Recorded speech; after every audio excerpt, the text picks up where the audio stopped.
weil unsere Lunge ist ja auch feucht. Ja? Und dass man sieht, was dann in der Lunge hängen bleibt. Also entspricht quasi der Lunge. Genau, das ist jetzt unsere Lunge. So. Die Lunge machen wir jetzt halt beim den Test hier hinten hin. Das ist jetzt halt, das wird jetzt Ihr Staubsauger nachgebaut, wie der Staubsauger funktioniert. Und das ist das, was Sie jetzt hinten einatmen würden. Ja? Okay.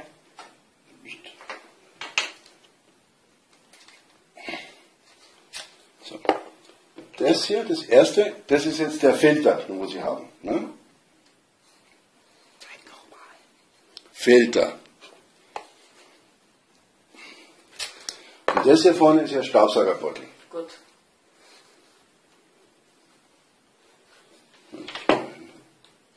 Ja, klar. So. Und diese Lunge tun wir jetzt beim Höhler hinten dran. Weil bei uns kommt die Luft auch hinten raus. Ja? Und dann schauen wir mal, wie das dann ausschaut. Okay? Okay, gut. Das ist die Lunge von hinten. Da bin ich schon mal Sehen gespannt. Sie, weil da kommt unsere Luft raus. Ja, genau. Und übrigens, was ich vergessen habe, unser Hüller, der kann saugen und blasen gleichzeitig. Wie der Heinzelmann. Genau. Okay. Okay. So, jetzt stecken wir das hier vorne dran.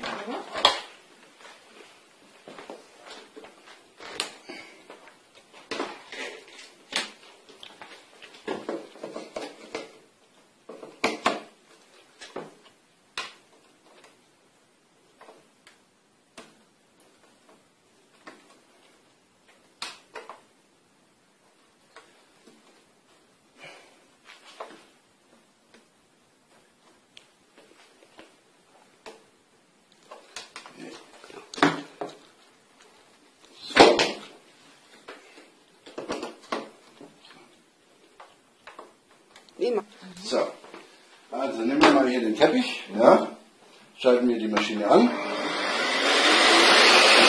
hier haben wir unsere Lichter, siehst du das?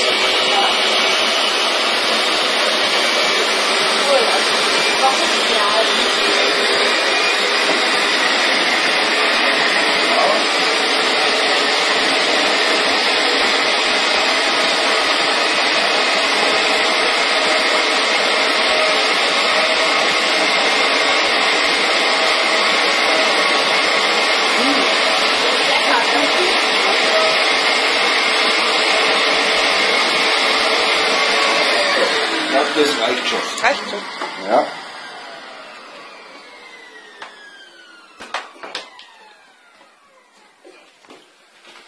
Wenn man den immer so herstellt und den Schlauch dann da so rein, dann bleibt er schön bleibt stehen. stabil, oder? Gut. Dann bleibt er schön stehen. Ja.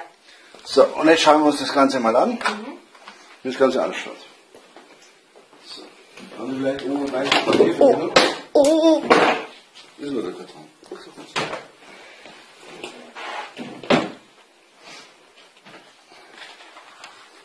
So. Also.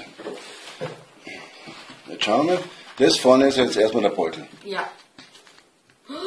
Wie geht's? Gott. Nee, oder? So, Das- sehen Sie nein, das? Das war jetzt nur ein bisschen. Das war Du hast jetzt. Du hast, Genau. Das So. war geputzt. Ach, du Schreck. Ja, So. das geputzt ist. Die hat auch gesaugt und alles. Tja. Das hier, Was ist das? das hier Ist das sind so die Faser? abgetretenen Flusen in Ihrem Teppich drin. Flusen, gell? Genau. Okay. Weil, das zeige ich Ihnen gleich, sehen Sie hier? Ja? Ja. Das hat er jetzt hier rausgeholt. Ja. Ja? So. Das zweite Glas, das ist jetzt der Filter. Also, und wenn der hat aber ganz dicht schön macht, viel, ja, ja. dann kann er nicht mehr saugen. Ja. Ja? Und das wäre jetzt der Filter. Und jetzt schauen wir uns mal an, wie die Lunge ausschaut. Das, was Sie jetzt eingeatmet hätten. Ja, genau. Du Schreck. Achtung. Oh nee. Oh nee, oder? Das hätten Sie jetzt alles eingeatmet. Boah. Das ist den ganzen Dreck und der bleibt in der Lunge haften. Ja, Wahnsinn. Uff. So. Und sehen Sie jetzt hier diese kleinen Steinchen und so, ja? Ja. Wenn man das nimmt, ja, und gegeneinander reibt, ist es wie so ein Schmirgelpapier. Und wenn man jetzt hier drauf, wenn man das Fenster aufmacht oder wenn man in die Schuhe reinkommt, dann trägt man diesen Sand mit rein, Ja. ein Steinchen, ja, eine Kiesel. Ja. So. Und dadurch, dass man geht, reibt, und dadurch reibt es diese Fussen hier ab. Das ist der Hammer. Und das bleibt ganz unten tief im Teppich. Und der Hühler holt es von ganz unten wieder hoch und richtet damit auch den Teppich wieder auf und macht ihn wieder schön. Egal, ob der Teppich 100.000 Euro kostet oder 50 Euro. Das Witzige ist, ich habe das Ding ja auch noch professionell reinigen lassen vor 2 Monaten. Das sehen Sie mal. Also richtig professionell, also richtig so mit Hast so du einem Dampf. weggegeben? Ja. Ja gut, die haben den nur benutzt, ne? Die haben den ja wahrscheinlich nicht. Ja, die haben ja haben die den mitgenommen. Weiß ich nicht, ja. Aber dann müssen Sie ja das ja auch rausholen. Eben Das kann wissen nur- die ja. Also deswegen sage ich ja. Also so wie chemische Reinigung haben sie einfach nur Das wissen die ja. Ja? Wahnsinn. Sehen Sie mal, was ich jetzt hier rausgeholt habe. Wir haben nur das kleine Stück. Wir haben jetzt nur das kleine Stück hier. Ja, aber ehrlich, das ist ja irre. Jetzt zeig mal die Lunge hinten, weil ich Schauen wir sehe mal auch. unsere Lunge an. Beziehungsweise was hinten beim Hühler rauskommt, das will ich jetzt. Ah ja, genau, was haben wir denn eingeatmet? Genau. So, schauen Sie her. Jetzt holen wir die. So. Da haben Sie den Unterschied. Ja. Ja, Jesus. Welche Lunge hätten Sie gern? Die hätte ich natürlich gerne, die weiße. Die natürlich. Da ist ja fast nichts, da ist ja gar nichts. Genau. Weil alles hier beim Hühner Wasser bleibt. Okay. So fantastisch, oder? Ja, also